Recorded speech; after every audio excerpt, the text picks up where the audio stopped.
Opinion, here we go again. The international rugby season got its official media opening this morning in Auckland, in the plush surroundings of the Heritage Hotel tea room. All Blacks coach Steve Hansen was part of the three-man selection team. Photosport. The room had a stunning view of the Auckland harbour bathed in sunshine, and the media were out in force. There was a distinct disparity in the way those of us who aren't supposed to be on camera were dressed, as opposed to those that are. Sort of like going to a pub and spotting the people who are there for a quiet beer and the ones on Tinder dates. Introducing the first.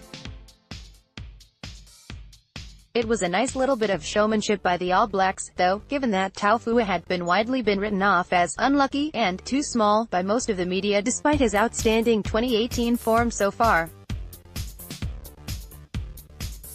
In strode the selection staff of Hansen, Foster and Fox.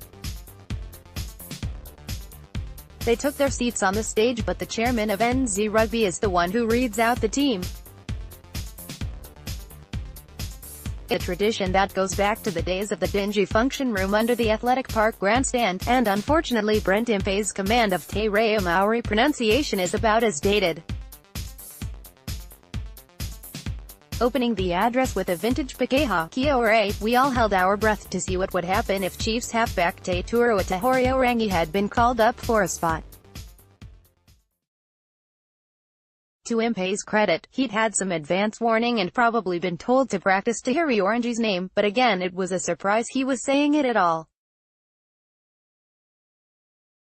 It was another curveball by the selectors, who had brought back the other selected Chiefs players from South Africa early, causing them to miss this morning's loss to the Sharks in Durban.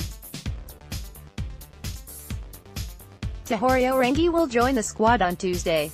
Other surprises included the selection of Big Shannon Frizzell from the Highlanders, and the stockpiling of 5 midfielders. Sonny Bill Williams, now the elder statesman of the side, remarked how sore his ribs were after being marked by Jack Goodhue last night. He can joke around, he's been here before plenty of times and knows what the media want to hear.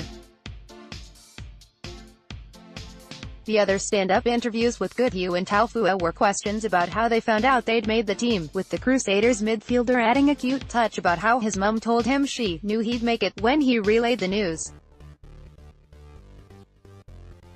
His Crusaders teammate Taufua left us waiting while he posed for some official plantids. For those not in the know, that's a staged photo of a person which is designed to look candid, pretending to stare out the large, arch-shaped windows in a pose mimicking any number of inspirational Instagram accounts.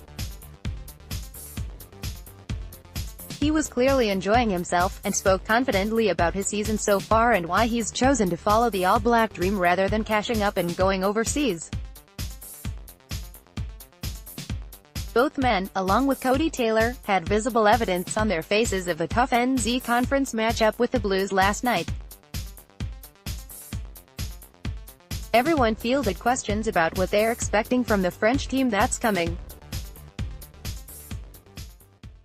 Everyone gave the same answers about how highly they rate them, despite the fact that French rugby has been in an absolutely terrible state for the last 7 years. But that's to be expected, and the fact that they've drafted into Tahorio Orange and Frizzell says more about the way they're going to approach this series than anything they would actually admit. They, along with the midfield combinations, are part of the future-proofing of this team for next year's World Cup. Even now, a year and a half away on a beautiful Sunday morning in Auckland, but even Steve Hansen admitted that he was thinking about it all the time. Judging by the amount of interest in the naming of this squad, he's not alone.